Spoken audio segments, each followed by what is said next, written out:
Walter spoke about innovation, and one of the things I think that puts you in an innovative state is a state of flow. So our next speaker, Stephen Kotler, is going to come up and talk to you about his book, The Rise of Superman, and a state of flow that will allow all of us to be innovators.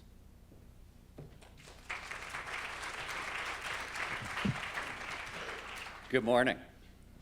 Let's see if we can get this to work.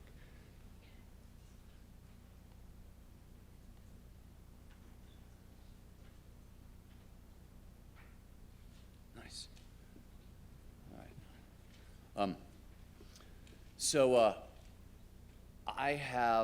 I'm going to use the little bit of time we have together to talk about I guess I got to stay here, to talk about a topic that has kind of fascinated me my entire life, which is ultimate human performance. What does it take to do our best when it matters most? And I got really, really lucky with this particular obsession. When I came out of graduate school, about the only thing I was any good at was putting words together in a straight line. I could write. It was my only skill. So I ended up becoming a freelance journalist. And one of the interesting things about freelance journalism, and they don't tell you this, doesn't show up in the brochures, but it actually comes with a superpower. Turns out, as I discovered, as a freelance journalist, you can call up pretty much anybody in the world, and as long as you say, "Hi, I'm Stephen Kotler, I'm with the New York Times," they will tell you anything. It's amazing, anything. And I absolutely abused this power to explore kind of my interest in ultimate human performance. And this same kind of question flowed into, I think it's at the heart of about six or seven of my books. And then it ended up underpinning my work with the Flow Genome Project. And if you don't know what we do, we are a research and training organization. On the research side, I think we are the largest open source ultimate human performance research project in the world. And on the training side, we work with everybody from kind of the US Special Forces through major Fortune 500 companies, through the general public, in training them up in expert performance. And I'm mentioning all of this because I want you to get a sense that there's a huge scope of people that I've gotten a chance to talk to and work with about this. And what we've discovered along the way is it doesn't really matter what domain we look at. It doesn't really matter what a person is doing. Ultimate human performance in every domain has the same signature, right? It has this, we see the same thing. We see a state of consciousness known to researchers as flow. Now, you probably know flow by other names: runner's high, being in the zone. If you're a stand-up comic, you might call it the forever box. If you're a jazz musician, you're in the pocket. If you're a basketball player today, you call it being unconscious. Flow is something of a technical term, and I'll talk about where it comes from in half a second. But what it means is it's defined as an optimal state of consciousness, a state of consciousness where we feel our best and we perform our best. More prosaically, it refers to those moments of rapt attention and total absorption, when you get so focused on what you're doing, so focused on the task at hand, that everything else disappears. Literally, your sense of self, your sense of self-consciousness, they vanish completely. Time dilates, which is a fancy way of saying it passes strangely. Occasionally, it'll slow down. You get a freeze frame effect that's familiar probably to anybody who's been in a car crash or seen The Matrix, what they call bullet time. More frequently, it speeds up, and 5 hours will pass by in 5 minutes. So when you sit down to write that quickie email only to look up a couple hours later to realize you've written an essay, that's a low-grade flow state. So we've all had that experience, right? And throughout, all aspects of performance go through the roof. Now, interestingly, flow science actually dates back about 150 years. Some of the earliest experiments ever run in kind of experimental psychology and what has become cognitive neuroscience, it wasn't back then, were actually run on flow. In the 1960s and 70s, this man, Mihai Csikszentmihalyi, who was the chairman of the University of Chicago Psychology Department and is sort of considered the godfather of flow psychology, ran what is still to this day one of the largest psychological studies ever conducted on flow. Sort of went around the world asking people what the times in their life when they felt their best and they performed their best. And he learned 3 things that are really critical today.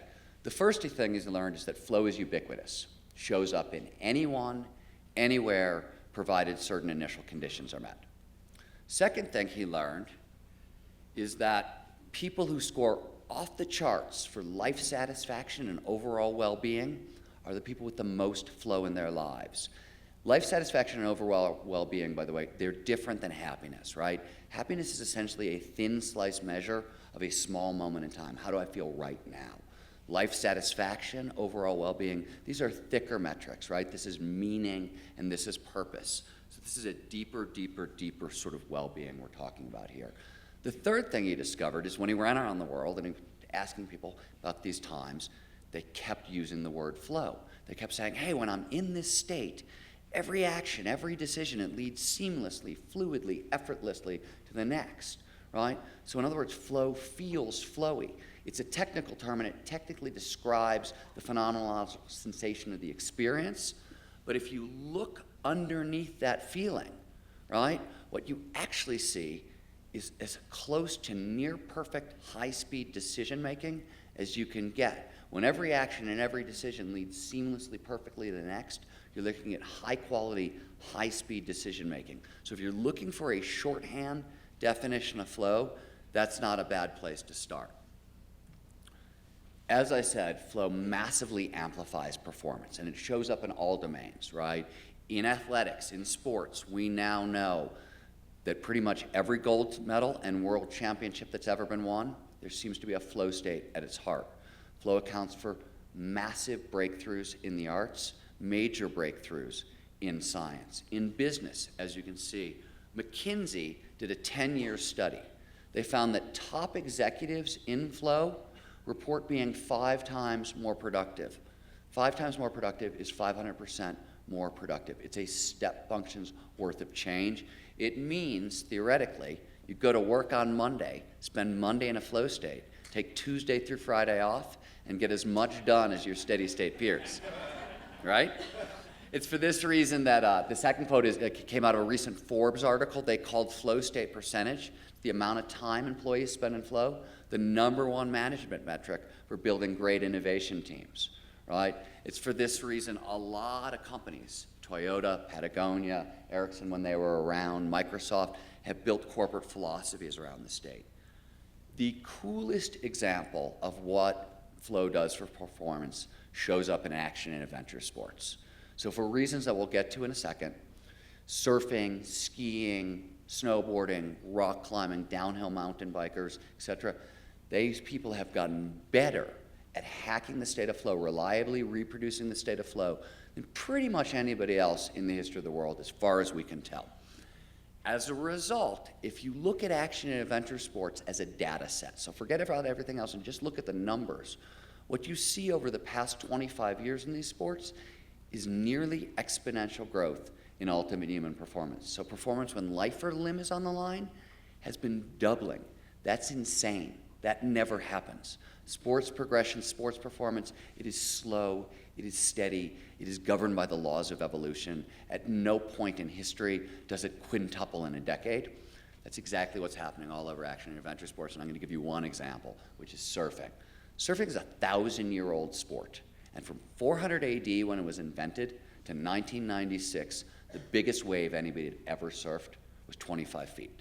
Above that, there's 1,000 years of anecdotal lore that says, hey, this is impossible. There are physics papers written about how the physics of trying to claw your way into a wave over 25 feet is impossible. Yet today, a couple decades later, surfers, as you can see, are pushing into waves that are almost 100 feet tall. This is what flow makes possible. And I want to talk a little bit about why. So this is really cool. As Walter mentioned, right, a lot of technology is now progressing exponentially. It's accelerating very, very, very quickly. Biotechnology is now accelerating at 4 times the speed of Moore's law. It is doubling in power every 5 months. That's insane. As a result, over the past 20, 25 years, we've been able to peer deeper and farther into the brain than ever before, and we've started to put together the puzzle of how flow works.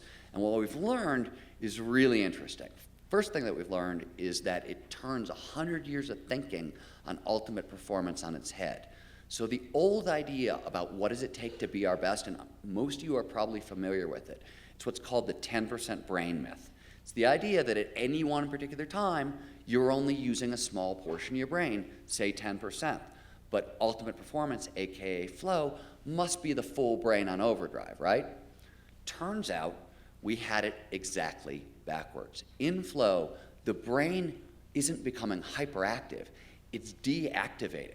The technical term for this is transient hypofrontality. Transient means temporary, right? Hypo, H-Y-P-O, it's the opposite of hyper. It means to slow down, to shut down, to deactivate. And frontality refers to your prefrontal cortex, the part of your brain that's right back here. And your prefrontal cortex is the part of your brain that you most frequently associate with you, right? It's the seat of your higher cognitive functions, complex decision making, your sense of will, your sense of morality. In flow, this portion of the brain is turning off. So for example, why does time pass so strangely in flow? Turns out, as David Eagleman, a Baylor neuroscientist who's affiliated with the Aspen Institute, figured out, I'm just going to play through, okay? Unless we're all going to burn up in a fire sometime soon. As David Eagleman discovered, time is calculated all over the prefrontal cortex. So as parts of the prefrontal cortex shut down, we can no longer separate past from present from future, and we're plunged into what researchers call the deep now. Interestingly, and probably more importantly, and especially if we're talking about the creative brain, as the prefrontal cortex shuts down, one portion of the prefrontal cortex, the dorsolateral prefrontal cortex, and yeah, there's going to be a quiz later. So the dorsolateral prefrontal cortex does a lot of stuff. For our purposes, it does one important thing. It's where your inner critic lives. So that nagging, always on, defeatist voice in your head, the one that won't leave you alone, right? In flow, as this portion of the brain turns off, it shuts up. So we experience this as liberation, as freedom. We are literally getting out of our own way. As a result, risk-taking goes up, creativity goes up, right? And it feels like blissful release. More importantly, there's a couple other things that go on in the brain. There are neuroelectrical changes, changes in brain waves. I'm not going to talk about those, but just know that those exist, and I'm skipping something. We are going to talk a little bit about neurochemistry. So one of the things that happens in flow is that flow cocktails 5 of the most potent performance-enhancing chemicals the brain can produce, right? As a general rule, for example, norepinephrine and dopamine, when these chemicals show up, they're focusing chemicals. These talks are 20 minutes long. Do you want to know why? It's because norepinephrine and dopamine, your principal focusing drugs, they burn out about 20 minutes, after about 20 minutes. So I would get boring because your ability to pay attention to me is going to go away, right? These chemicals do something else that's really cool. They amplify pattern recognition. So our ability to connect ideas together get jacked up by these 2 chemicals. Endorphins are pain-relieving drugs and social bonding drugs. So they help form collaboration. If you get them flowing a team together, builds a more collaborative team. Anandamide promotes lateral thinking or outside-the-box thinking, right? Our ability to make big connections between ideas. And serotonin, calming chemical at the heart of the Prozac revolution, right, keeps us calm throughout. So these chemicals and the changes go on in the brain during flow. We've talked about the 500% boost in productivity that McKinsey found, the near exponential growth in action and adventure sports. If you look under the hood of that performance, what you see is that flow impacts the 3 categories of the so-called high performance triangle more than anything else. So motivation, learning, and creativity. And I want to talk a little bit about how each of these things get impacted. Besides being performance-enhancing chemicals, those 5 neurochemicals, they're all pleasure drugs. They're feel-good drugs. In fact, they're the 5 most potent feel-good drugs the brain can produce. And it appears, though I would say a lot more research needs to be done, but it appears that flow is the only time they show up simultaneously, which is to say, flow is one of, if not the most addictive state on earth. People don't like the word addictive. Scientists don't like the word addictive. It has all kinds of negative connotations. Instead, we call it autotelic. Autotelic is an end in itself. What it means is once an experience starts producing flow, we will go extraordinarily far out of our way to get more of it. right? And you see this all the time. Action sports is a great example, right? Action sport athletes, not known as the most motivated group of people in the world. But we're in Aspen, and if there's 2 feet of powder outside, everybody is lining up an hour, 2 hours earlier to get first tracks in the gondola, right? Because skiing and snowboarding produces a lot of flow, and this is what that addictive motivation looks like. Simultaneously, these neurochemicals in the process that show up in flow surround the creative process. So if you look under the hood of creativity, right, on the front end of it, right, when we're not going to talk about the collaborative side of it that Walter mentioned, but just at an individual level, you essentially see 3 things. You see creativity comes from more information coming in and us making more closed-circuit connections, logical connections between that information, and then longer connections, more disparate connections, right? Norepinephrine and dopamine, when they're in your brain, when these neurochemicals, these focusing drugs show up, we're taking in more information per second. We have more possibilities to make more connections. Because of norepinephrine and dopamine tuning signal-to-noise ratios, we're making more connections between those ideas. Because of anandamide, we're making more farther flung connections between these ideas. This is why research done by my organization, the Flow Genome Project, other people have kind of verified this. There's a lot of work on it. But it appears that creativity gets amplified somewhere between 500 and 700% in flow. Again, huge step function worth of change. The cooler thing is this. So one of the things that's too. Norepinephrine is running out. Okay, the clock says I got 5 minutes. You want to give me 2 minutes? The cooler thing about this, the cooler thing about this is, I don't even know where I was. You lost me. All right. Teresa Mobley at Harvard figured out that heightened creativity outlasts the flow state by a day, sometimes 2 days, which suggests flow may train the brain to be more creative over the long haul. Finally, learning, and this is research that was done by the U.S. Defense Department and an organization called Advanced Brain Monitoring. Quick shorthand for learning and memory is the more neurochemicals that show up in the brain, better chance an idea moves from short-term holding to long-term storage. Flow appears to amplify learning 250 to 500%. It's a massive dump of neurochemicals. So Malcolm Gladwell's fabled 10,000 hours, flow appears to cut them on half. The final thing I'm going to leave you with in my 2 minutes. 2.5. Well, very generous, Joe. Thank you. Is we've made enormous progress in the past 5 to 10 years on what triggers flow.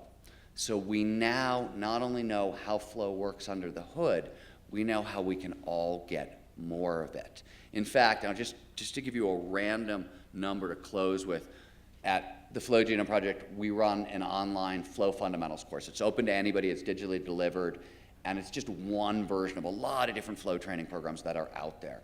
In our after-action survey, we are finding, as a rule, a 5-fold increase in flow, a 5-fold increase in creativity, and a 3-fold increase in self-confidence. So my point that I'm going to close with is you don't just have to want more flow in your life, you can get it. It's totally hackable. You can have as much as you want. So thanks for listening.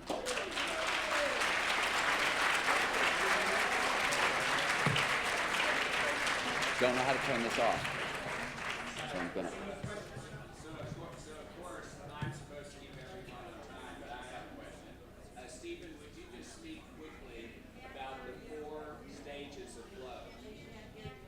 They can't hear you? What are the 4 stages of flow? About the 4 stages of flow, which I think are... I can do it, but quickly is tricky. Okay, so the old idea, flow is a binary. You're either in the zone, you're out of the zone, right? Worked like a light switch.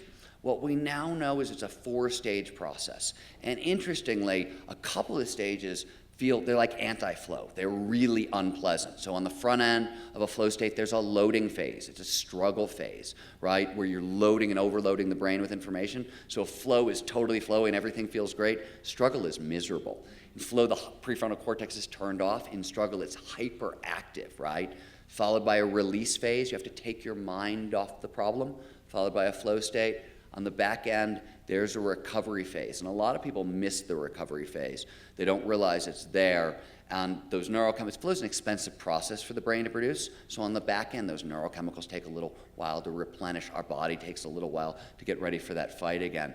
So oftentimes in the modern world, right, the reward in business for being able to get into a flow state and doing something incredible for the boss is more work, less time to do it, and start now. There's no recovery phase built in, and that will lock people out of flow on the back end. Thank you. Sure. One quick question right here in the red blouse. Hi. So I'm wondering. Get the microphone. So when you were speaking about flow being addictive, there's an upside and a downside, I guess, to that, because on the upside, people will seek it. But were you using that more as a metaphor, or is that really how the process works Oh no, scientifically? flow, I mean, So flow the is literally addictive. So the reason I ask is because, the more and more flow we have, therefore, the same amount of flow won't give us the pleasure. Is that becoming a problem? So we always like to say this isn't self-help, right? Self-help is a 5%, 10% increase. Flow is a step function worth of change, but you are playing with fundamentally addictive neurochemistry, and you are sort of using evolutionary biology to your own ends, and you have to be careful. There's no way around it. It helps to understand the flow cycle. It helps to know what you're doing. We find that a lot of the danger goes away. But for example, there's study after study that shows that if you're going to pursue this path, you're going to take more and more risks over time. On another side, we see that creatives have the highest suicide rate in the entire world. One of the reasons appears to be the addictive neurochemistry that shows up with flow and the deep low that follows a flow high. So you really do need to know what you're doing here. Thank you.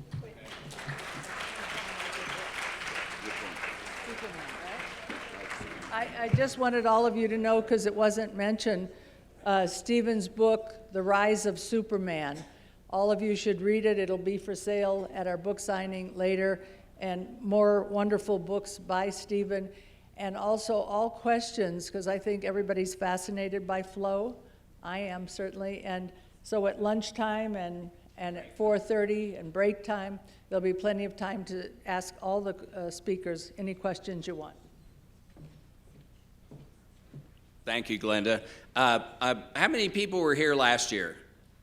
Oh my God, I love it. What a great return crowd. How many people remember Mick Ebeling's presentation on Not Impossible? How cool was that? So we asked Mick, who has had all of these wonderful things happen since last year, to do a video especially for Aspen Brain Lab. And so we're going to play that video for you.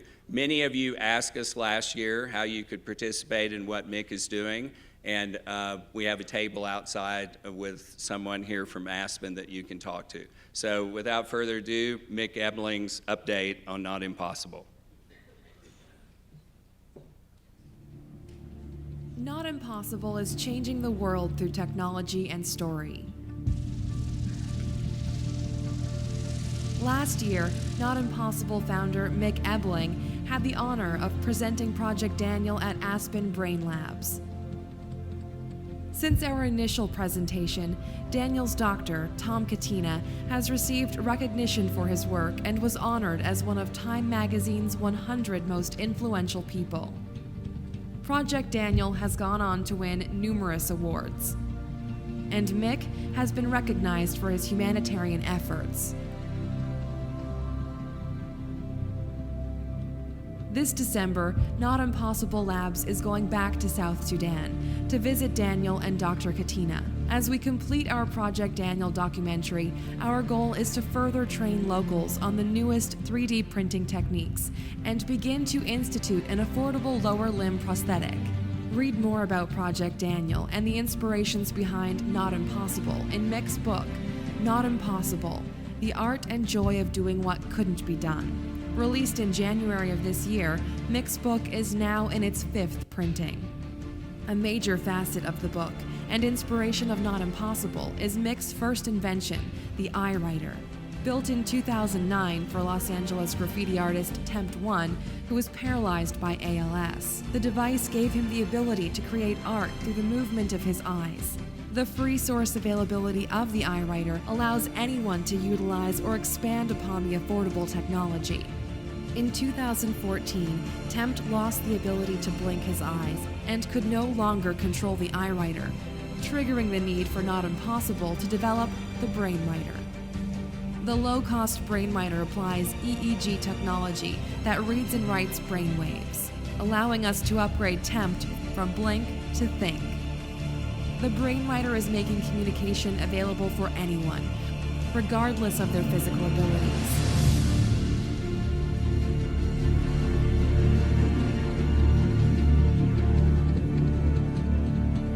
On Valentine's Day 2015, in collaboration with HP, Not Impossible revealed its newest project to the world, Dawn's Voice.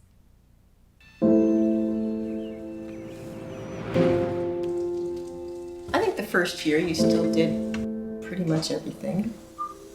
He was diagnosed in March of '95. I'm not even sure if he realized that he wouldn't be able to speak, but I remember explaining that to him. Yeah, if you do go on the ventilator, you're not going to be able to speak anymore. Due to the progression of Don's ALS, he went on a ventilator in 1999. He had not spoken a word since. When Don's wife Lorraine heard about Not Impossible, she reached out to Mick. As soon as I found out about Don and Lorraine, I knew that Not Impossible had to give Don his voice back. My name is Javid Gangji, and I'm an engineer and a volunteer for Not Impossible Labs. I asked Lorraine to send me his letter sheet. And that's exactly what I'm doing in my program. Looping through the letters, and when he's ready, he looks to the middle, and voila, his word's there. My dear Lorraine, I can't imagine life without you. You have made the last 25 years fly by and the last 20 with ALS more bearable. I am looking forward to the next 25 years. I love you, Lorraine. Not Impossible's cutting-edge eye-tracking software allowed Don to audibly speak to Lorraine for the first time in 15 years. At Not Impossible, we utilize technology for the sake of humanity. Be a part of some of our upcoming Not Impossible projects as we address Alzheimer's, pediatric cerebral palsy, water crises, autism, and education. To support our various Not Impossible initiatives, or to help us fund Project Daniel, the documentary, contact us at now@notimpossiblelabs.com. At the break, stop in and introduce yourself to our Not Impossible ambassador. We look forward to sharing our progress with you at Aspen Brain Labs in 2016.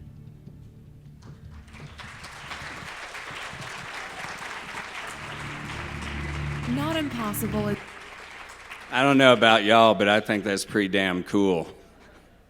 Wow. I mean, the whole idea of Mick Ebeling, who spoke here last year, is that you, and this flows into, no pun intended, what Stephen spoke about. Don't let your inner critic tell you you can't do something. That's Mick's whole message. Now, another thing that touches our hearts are people in our lives who are affected by Alzheimer's, which takes away memory and recognition of loved ones. And we have one of the top people in the world, Dr. Howard Fillit, who is the head of the Alzheimer's Drug Discovery Foundation, to come speak to you today about the latest in Alzheimer's research. Dr. Fillit.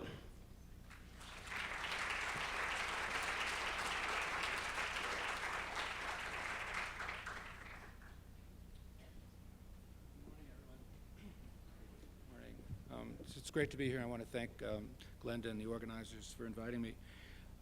Today I'm going to speak to you about Alzheimer's and what the latest developments are. If we can have the first slide. So we're facing the disease of the 21st century. With the aging population throughout the world, Alzheimer's recently was found to be potentially the leading cause of death in America. a study by the Rush Medical Center group found that in 2014 there were 500,000 deaths. Part of the reason is that a lot of birth certificates are coded as pneumonia, for example, and not Alzheimer's disease, but many cases of pneumonia are caused by Alzheimer's disease, as I'll show you in a second. Now, to put that in perspective, 500,000 deaths from Alzheimer's, there were 27,000 deaths in that year from breast cancer, and 40,000 deaths from prostate cancer, and about 150,000 deaths from heart attacks. And the rate of deaths from Alzheimer's is increasing exponentially, while deaths and disease from heart attacks, cardiovascular disease, and so on are declining. We're making big inroads. So we're desperate to not only apply the public health measures of healthy lifestyle to prevent Alzheimer's, where we're making some inroads, but also to find new drugs. And that's most of what I want to talk to you about today. Last thing I want to say is that if we don't find effective drugs for Alzheimer's disease alone could bankrupt Medicare. It's currently estimated to be the most expensive disease in our society when we count in long-term care costs and so on. And again, just growing exponentially, it alone could bankrupt Medicare in the next 10 years if we don't find effective ways to prevent and treat it. Now, that being said, I'm very hopeful about what we can do for Alzheimer's today. So what is Alzheimer's disease? Well, it's a chronic, progressive, almost uniformly fatal neurodegenerative disorder, which is really quite an interesting illness because as opposed to ALS, for example, which affects only the motor system and spares the mind, Alzheimer's is very specifically a disease of the mind. And that I find as a neuroscientist to be quite a fascinating issue. But the fact is that it's ultimately fatal because, as you can see here, this elderly woman who fed herself probably from the time she was 2 years old can no longer feed herself. And we have to ask, why is that? Because she's not paralyzed. She hasn't had a stroke. And the reason is because of cognitive impairment. She's unable to recognize, she doesn't have the capacity to recognize things for what they are, so she can't see a glass of milk and know that it's food. She can't sequence the idea of picking up the glass and bringing it to her mouth. She can't initiate the fact that if she was hungry and had that motivation of thirst or hunger, to know that the next action would be to pick up that glass of milk and drink it. And finally, she's lost the cognitive sequencing ability to swallow properly. And that's why the most common cause of death is pneumonia, because people get food in their lungs and they develop repeated pneumonias, which basically no matter how many times you treat it with antibiotics, they're going to die from. And they die from other causes, incontinence, from urinary infections and pressure sores and so on, falls and accidents. But the fact is that that is why Alzheimer's is a chronic, progressive, and ultimately fatal disease. About 10 years of the last part of a person's life is spent in a progressive nightmare of confusion and cognitive decline. Now, historically, it's kind of interesting about research on Alzheimer's, and this is a picture of a woman in a pink dress. The fact is that prior to this era, about 1850, all clothes were dyed with plant dyes. And then in Germany, the synthetic dye industry, the chemical dye industry was born. And scientists, chemists were synthesizing dyes. And this was one of the first dyes. It was a dye called Congo Red. And it was very famous because this dress was dyed with a chemical dye. And that's where our story starts, because in 1906, or around 1900, I should say, Alzheimer's was a practicing psychiatrist, and he saw a patient named Auguste D., who was 52 years old, and she was demented. And again, he knew that she had a disease. And at that time, doctors would autopsy and study their own patients if they were research doctors. So when she died, he took care of her. When she died, he autopsied her, and he studied her brain under a new microscope, a new technological advance, which was a microscope that had the Koch illuminator, which meant that there was a way to put light into the microscope so you could actually see the slides under the microscope. And then what he did was he took that same dye that I showed you in the last slide that the woman was wearing in her clothes, and he stained the tissue section with the dye because that's what was happening at that time, to do research. And he saw under the microscope the plaques and tangles that we know characterize Alzheimer's disease. They're the signature of Alzheimer's disease in the brain. And these two signatures, the plaques and the tangles here that you see, are also clues for developing drugs. So much of what we try to do today is to prevent the plaques, those deposits, those abnormal deposits that you see there in the brain, and to prevent the dying neurons, which we call the tangles under the microscope, the dying neurons. Of course, when you lose your connections, when the neurons die, you become demented. So those are the two clues that started research. And of course, the brain shrinks, and we know that the brain shrinks in a very ordered fashion in Alzheimer's disease, and we can see that in neuroimaging. Now, just to put research in perspective, between 1906, when Alzheimer first described Alzheimer's disease, and 1970, no research was done on Alzheimer's disease. We had the war on cancer in the 1960s. We had research on cancer in the 1920s, and insulin was developed in the 1920s. We've had drugs for hypertension since the 1930s. No research was done. So the year I started medical school in 1970, and the entire decade of the 70s when I was practicing medicine and training, I never heard of Alzheimer's disease. It was not in my textbooks. What happened in 1970, though, was really interesting. A group of doctors, pathologists, did a very simple study. They looked at the brains of old people who died who were senile and old people who died who were not senile. And what they found was that the old people who died who were senile had plaques and tangles in their brain. They stained it with that same Congo red. So it was down that day in human history that senility went from being thought of as a normal part of aging to being recognized as a disease of old age. So we got a late start. My mentor, Bob Butler, 1976, went with Mary Lasker, and they started the National Institute on Aging, which became the primary funder of Alzheimer's research in the world. And when he got there in 1976, the era of billions of dollars being spent on the war on cancer and heart disease, our government spent $625,000 on 12 caregiver projects. That was it. So we have come a really long way in a very short period of time. I got started in this in 1980 under his guidance, and we have come a really long way so that I can stand here today and I can say to you, I feel that we know as much about how Alzheimer's disease happens as we understand the biology of heart disease and cancer. But because of that lag time, we haven't translated that knowledge into new drugs, and that's what our foundation has been doing with the Lauder family since 1998. So what's being done? Well, first of all, it's amazing to me as both a neuroscientist but also as a practicing geriatrician who's been caring for people with Alzheimer's disease for 35 years, that in the old days we said, how can you make a diagnosis of Alzheimer's without doing a brain biopsy or an autopsy? And today we can. It's really quite incredible. So we know that this part of the brain that I just showed you shrinks and is responsible for memory and learning, the hippocampus, shrinks with age. And on your left, you can see a normal 25-year-old, the size of the hippocampus as measured on a very standard MRI, brain MRI, and then a 75-year-old where the brain shrinks with what we consider normal aging. And then a person that just has memory loss, what we call mild cognitive impairment today, which is a precursor to dementia, a global state of cognitive impairment that Alzheimer's causes. And then finally, Alzheimer's disease. Now today, what's really amazing is that when I see a patient and they have memory problems and I want to know if something structural is going on, I can send the patient for an MRI and ask for what's called a neuroquant or some sort of computerized volumetric assessment of their brain MRI, of their brain volume. And it'll come back to me and it'll say, this person's hippocampus is in the 10th percentile for their age because there's a database behind it.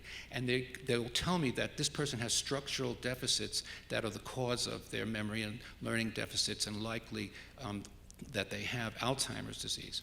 But it doesn't make the diagnosis of Alzheimer's disease. It just tells me that the brain is degenerating. It's very helpful, though, because I want to rule out other things like alcohol and depression and drugs and so on, and I'm going to do that anyway, but this gives me really good information. Now, just as an example, what our foundation did is in 1999, when we got started, I got a call from someone at the University of Pennsylvania who said, I have a crazy idea. I want to take that Congo red molecule, and I want to radiolabel it, put a radioisotope on it, and I want to be able to inject it into the vein of a person, and it'll go up into the brain, and it'll bind the plaques, and we'll be able to see the plaques on a PET scan. You can go to any radiology office and see the plaques on the PET scan, but I can't get any funding for it. Can you help us? So we funded that program for 4 years at Penn, and in 2005, the program was spun out as a biotech company called Avid Radiopharmaceuticals. In 2010, that company was purchased by Eli Lilly for $800 million, and in 2012, that test that we helped to develop became the first diagnostic test for Alzheimer's disease approved in the world by the FDA and the European agencies. And here's what the tests look like. So somebody comes into my office and they have what's called mild cognitive impairment. So they have memory problems and they want to know, do I have Alzheimer's disease? And I can give you vignettes about where this is helpful.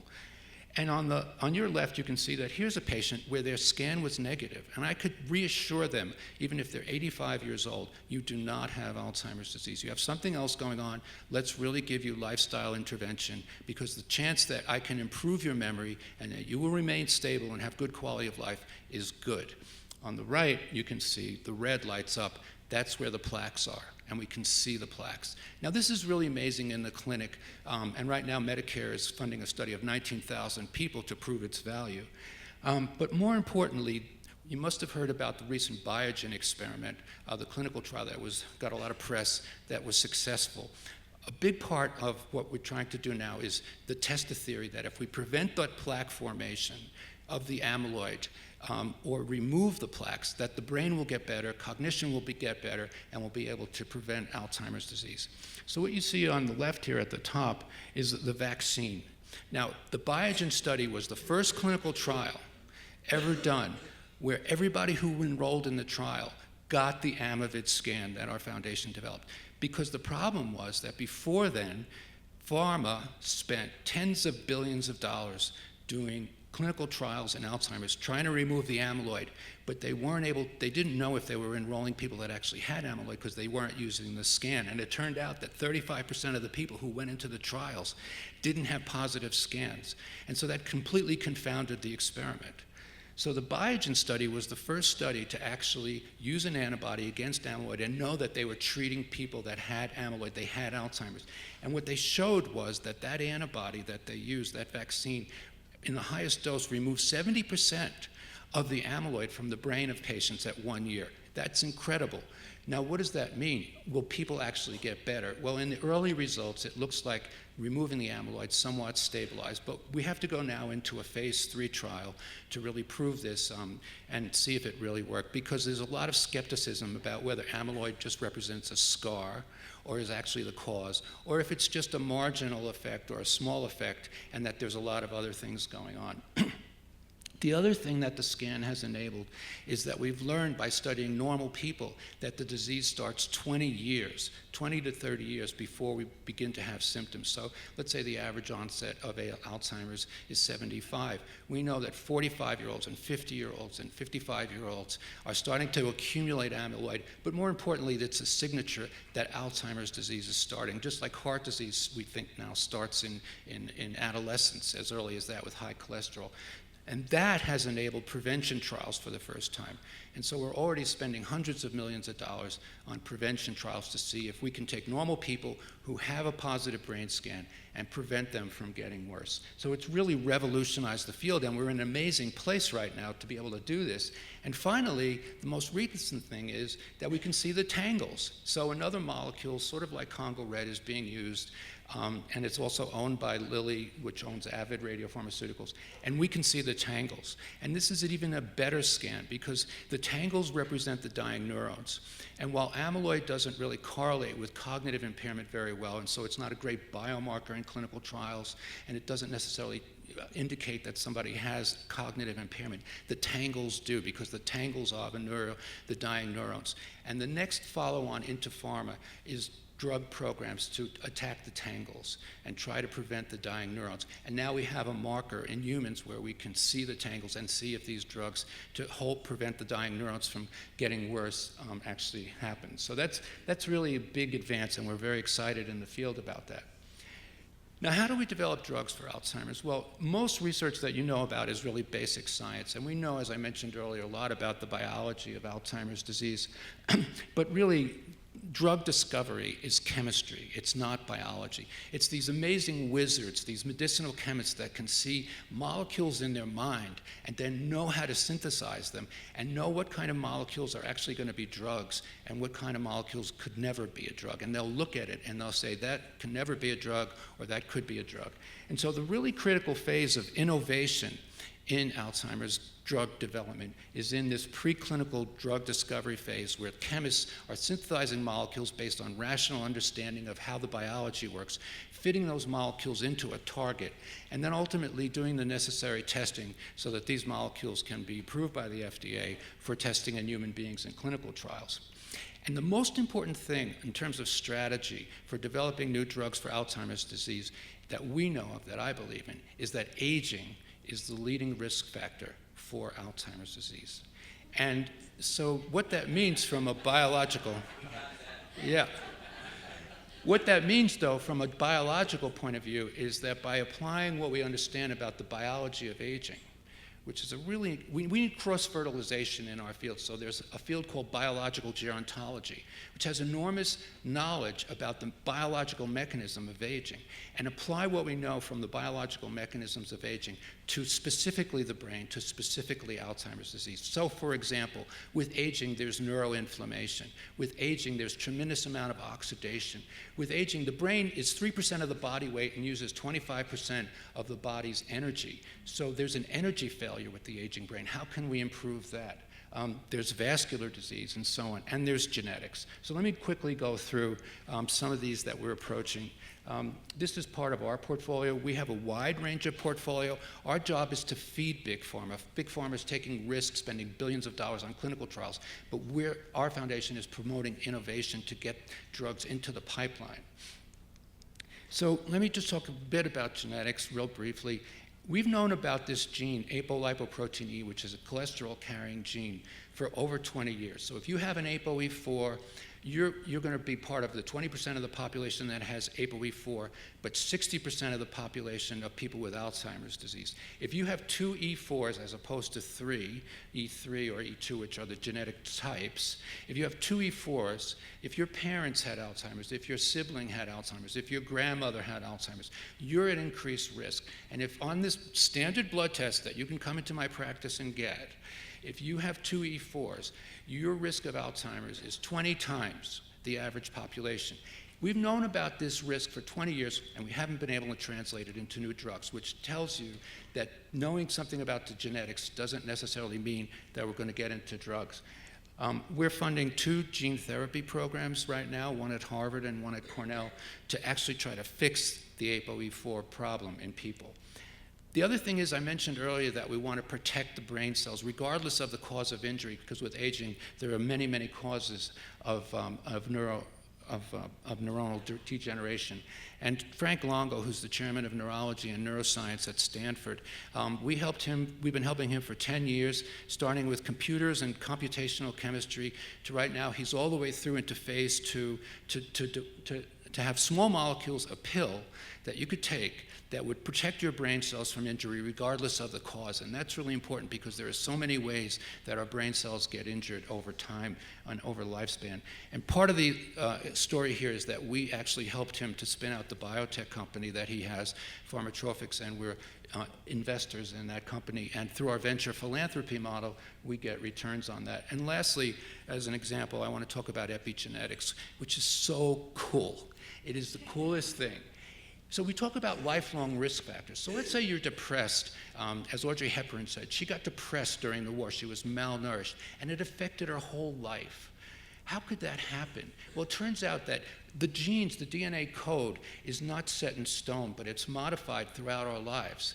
And the expression of the genes is completely modified by chemistry.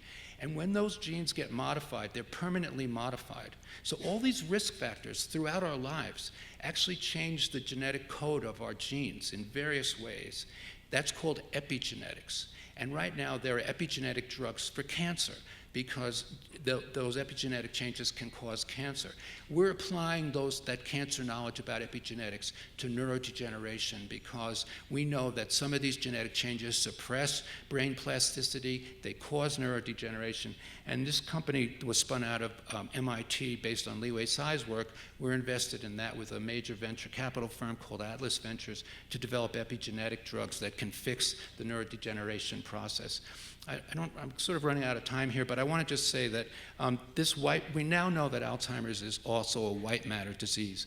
And it's in the white matter where all the connections between the various modules of our brain are. And it's in the deep white matter that is most susceptible to vascular disease. Alzheimer's actually described this back in 1906. He called it Binswanger's disease. But what you're seeing on a typical MRI there is that we can now see the white matter disease in people's brains. And this is it's becoming increasingly recognized that that's the connection between vascular disease and Alzheimer's, and we can see it. And so we're funding clinical trials to see if we can, that this white matter problem is so common and we can prevent it. So let me just close by saying that I don't have time to talk about prevention, but there's a lot of ways to prevent this, and that our venture philanthropy. All right, thank you. Hang on for a question, too. Incredibly important information. I hope you'll talk to Howard during the break, but I want to take one question. Do we have a microphone? Can we get a microphone right down here to the young lady in that row? And I hope you'll talk to Howard, who's doing fantastic work with the Lauder Foundation. Thank you, Dr. Fillit. If you had 4 things that you would just quickly shoot out as far as prevention. Sure. That would be very helpful. Exercise, I mean, the story with exercise is quite amazing, the biology of exercise and how it affects your brain. It releases neuroprotective factors. It's not just vascular. So exercise is very clearly one of the best things you can do for your brain and cognitive function. Omega-3 fatty acids and DHA, 97% of the fatty acids in your brain, omega-3s, are DHA. They're critical for that white matter disease. We just had a report in Washington that people that have low DHA, if you supplement them, their cognitive function gets better. We're also recognizing that B12 deficiency, vitamin D deficiency, and other aspects of diet are very, very important. Other things are manage your medical illness. 65% of people over 65 have hypertension. It's a cause of that white matter disease. If you have diabetes, it's a risk factor for Alzheimer's disease. So managing your medical comorbidities. And then finally, lifelong learning. Your brain is like a muscle. And we understand this concept of cognitive reserve. There's even studies showing that the amount of education, how you build your brain in early life, really affects your risk for Alzheimer's disease in late life. Because don't forget that when you lay down a neuron, when you're 17 years old, that same neuron is still there when you're 80. Thank you very much.